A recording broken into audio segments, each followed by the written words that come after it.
Mobile screen থেকে অথবা computer screen থেকে তেলাওয়াত করা আর কোরআনে কারীমের যে প্রিন্টেড কপি সেখান থেকে তেলাওয়াত করা, দুইটা কি সমান না সওয়াবের দিক থেকে কোনো পার্থক্য আছে?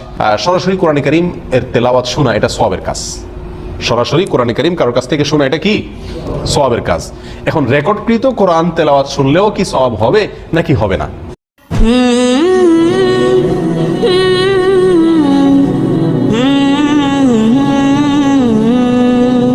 মোবাইল স্ক্রিন থেকে অথবা কম্পিউটার স্ক্রিন থেকে তেলাওয়াত করা আর কোরআনে কারীমের যে প্রিন্টেড কপি সেখান থেকে তেলাওয়াত করা, দুইটা কি সমান না সওয়াবের দিক থেকে কোনো পার্থক্য আছে? মূলত কোরআনে কারীম হলো লৌহে মাহফুজের ভিতরে যে কোরআনে কারীম আছে সেটি হলো কোরআনে কারীমের মূল কপি, এবং সেই কোরআনটাই দুনিয়াতে আল্লাহ সুবহানাহু ওয়া তাআলা জিবরাইল আলাইহিস সালামের মাধ্যমে আমাদের নবী সাল্লাল্লাহু আলাইহি ওয়াসাল্লামের কাছে পাঠিয়েছেন, প্রেরণ করেছেন, নাজিল করেছেন। সেটা বিভিন্ন রূপে আমরা পেয়ে থাকি। সেই কোরআনটা কখনো চামড়ার উপরে লিখিত পাই, কখনো আমরা কাগজে লিখিত পাই, কখনো আমরা পাথরে লিখিত পাই, কখনো আমরা অন্য কিছুতে লিখিত পাই। যেই অবস্থায় পাই না কেন সেটা কোরআনে কারীমের মর্যাদাই রাখে। সেই হিসেবে আপনার কোরআনে কারীমের সাফা যে কোরআন, প্রিন্টেড যে কোরআনের কপি, সেখানে তেলাওয়াত করা আর কম্পিউটার স্ক্রিনে অথবা স্মার্টফোনে অথবা ট্যাবে, আইপ্যাডে কোরআনে কারীম এর যে কপি পাওয়া যায়, আপনার অ্যাপসগুলো পাওয়া যায়, সেখান থেকে দেখে দেখে কোরআনে কারীম তেলাওয়াত করা, উভয়টাই সমান, সওয়াবের দিক থেকে কোনো কম বেশি ইনশাআল্লাহ হবে না। নবী সাল্লাল্লাহু আলাইহি ওয়াসাল্লাম আমাদেরকে কোরআনে কারীম তেলাওয়াতের বিষয়ে সুনির্দিষ্টভাবে কোনো ফরম্যাটে তেলাওয়াত করতে হবে এরকম কোনো বিষয় সরাসরি বা ইঙ্গিতে কোনোভাবেই বলে যান নাই। এই জন্য আমরা এই কথা বলার অধিকার নাই বা সুযোগ নাই যে সাফা কোরআনের কপি শুধুমাত্র দেখে দেখলে সওয়াব হবে অথবা বেশি হবে, অন্য কোনো জায়গাতে, মোবাইলে হোক অন্য কোনো জায়গাতে কোরআনে কারীম দেখে দেখে তেলাওয়াত করলে অন্য কোনো ফরম্যাটে, তাহলে সেরকম সওয়াব হবে না বা সওয়াব হবে না, এরকম কোনো কথা বলার সুযোগ নাই। কারণ কোরআনে কারীম তেলাওয়াতের যে নির্দেশনা আমাদেরকে দেওয়া হয়েছে সেটা সাধারণভাবে দেওয়া হয়েছে, যে কোনো অবস্থাতেই হোক।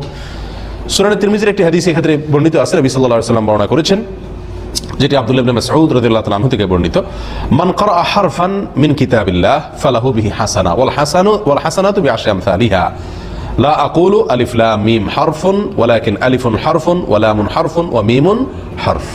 নবী সাল্লাল্লাহু আলাইহি ওয়াসাল্লামের বিখ্যাত একটি হাদিস আমরা অনেকেই জেনে থাকার কথা।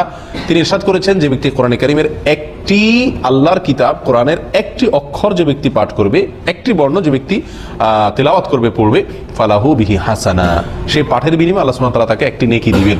ওয়াল হাসানাতু বিআশরি আমসালিহা, আর একটি নেকিকে আল্লাহ সুবহানাহু ওয়া তাআলা 10 গুণ বাড়িয়ে দিবেন।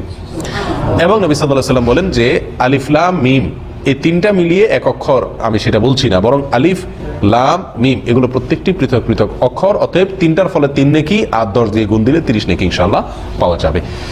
এই যে কোরআনে কারীম তেলাওয়াত সংক্রান্ত হাদিস নবী সাল্লাল্লাহু আলাইহি ওয়াসাল্লাম বলেছেন, এখানে সুনির্দিষ্ট কোনো ফরম্যাটে সাফাই হতে হবে, কাগজের কোরআন হতে হবে, অথবা আপনার চামড়া লিখিত কোরআন হতে হবে, অথবা আপনার কোনো চাড়া ইত্যাদিতে লিখিত কোরআন হতে হবে, পাথর লিখিত কোরআন হতে হবে, এরকম কোনো শর্ত দেওয়া হয় নাই।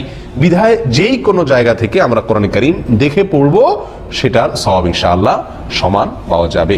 সরাসরি কোরআনে কারীম এর তেলাওয়াত শোনা এটা সওয়াবের কাজ। সরাসরি কোরআনে কারীম কারোর কাছ থেকে শোনা এটা কি সওয়াবের কাজ। এখন রেকর্ডকৃত কোরআন তেলাওয়াত শুনলেও কি সওয়াব হবে নাকি হবে না, এটা হলো মূল প্রশ্ন।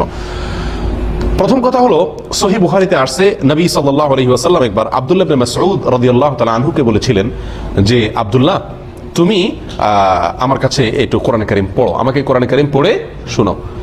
তখন আব্দুল্লাহ ইবনে মাসউদ রাদিয়াল্লাহু তাআলা আনহু আশ্চর্য হয়ে বলেছিলেন, ইয়া রাসূলুল্লাহ আকরাউ আলাইকা ওয়া আলাইকা উনজিল, আপনাকে আমি কোরআন পড়ে শোনাবো? আপনার কাছেই কোরআন নাজিল হয়েছে আর আমি সেই কোরআন আপনাকে পড়ে শোনাবো? আপনার কোরআন আপনার কাছে নাজিল হওয়া কোরআন? নবী সাল্লাল্লাহু আলাইহি ওয়াসাল্লাম তখন বললেন, নাম, হ্যাঁ, সেটাই আমি চাচ্ছি, তুমি আমাকে তেলাওয়াত করে শোনাও। তো আব্দুল্লাহ ইবনে মাসউদ রাদিয়াল্লাহু তাআলা আনহু সূরাতুন নিসা তেলাওয়াত করে নবী সাল্লাল্লাহু আলাইহি ওয়াসাল্লামকে শোনালেন। তো এই হাদিস থেকে আমরা যেটি জানতে পারলাম সেটি হলো, কোরআনে কারীমের তেলাওয়াত করা যেমন সওয়াবের বিষয়, কোরআনে কারীমের তেলাওয়াত শোনাটাও সওয়াবের বিষয়। এবং একইভাবে আবু মুসা আশআরী রাদিয়াল্লাহু তাআলা আনহু একদিন তেলাওয়াত করছিলেন, যেটি সহিহ বুখারী ও মুসলিমে বর্ণিত হয়েছে। নবী সাল্লাল্লাহু আলাইহি ওয়াসাল্লাম তার পাশ দিয়ে যাচ্ছিলেন। আবু মুসা আশআরী রাদিয়াল্লাহু তাআলা সিনিয়র সাহাবী, তার তেলাওয়াত শুনে নবী সাল্লাল্লাহু আলাইহি ওয়াসাল্লাম থেমে গেলেন, দাঁড়িয়ে গেলেন। এবং মনোযোগ সহকারে আবু মুসা আশআরী রাদিয়াল্লাহু তাআলা তেলাওয়াত তিনি শুনলেন নবী সাল্লাল্লাহু আলাইহি ওয়াসাল্লাম। এরপরে তিনি চলে গেলেন। তো এই যে নবী সাল্লাল্লাহু আলাইহি ওয়াসাল্লাম আবু মুসা আশআরী রাদিয়াল্লাহু তাআলা তেলাওয়াত দাঁড়িয়ে দাঁড়িয়ে শুনলেন, তারপরে আব্দুল্লাহ ইবনে মাসউদ রাদিয়াল্লাহু তাআলা আনহুকে নির্দেশ করলেন তেলাওয়াত করার জন্য, তিনি তার কণ্ঠের তেলাওয়াত নিজে শুনলেন। এই হাদিসগুলো থেকে বোঝা যায় কোরআনে কারীমের তেলাওয়াত যেমন সওয়াবের কাজ, কোরআনে কারীমের তেলাওয়াত শোনাটাও তেমন সওয়াবের কাজ। তাহলে কোরআনে কারীম শোনা এটা মৌলিকভাবে সওয়াবের কাজ, এটা মৌলিকভাবে সওয়াবের কাজ।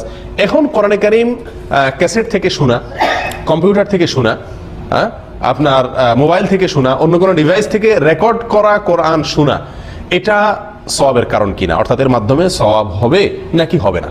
তো এর উত্তর হলো যে এর মাধ্যমে কি হবে? ইনশাআল্লাহ সওয়াব হবে।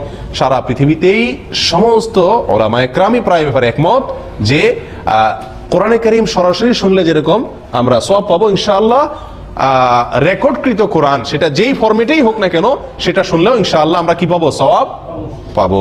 অতএব কোরআনে কারীম আমরা ক্যাসেটে হোক, মোবাইল থেকে হোক, অন্য কোনো ডিভাইস থেকে হোক, কম্পিউটার থেকে হোক, যদি আমরা শ্রবণ করি বা শুনি, তাহলে ইনশাআল্লাহ তার বিনিময়ে কি পাওয়া যাবে? সওয়াব পাওয়া যাবে। এবং হেরফের হবে এরকম কোনো দলিল বা প্রমাণ পাওয়া যায় না, অর্থাৎ সওয়াবের ভিতরে কোনো কমতি হবে, বাড়তি হবে, এগুলোর থেকে রেকর্ড করা শুনলে কম হবে, সরাসরি শুনলে সওয়াব বেশি হবে, এরকম কোনো দলিল বা প্রমাণ পাওয়া যায় না।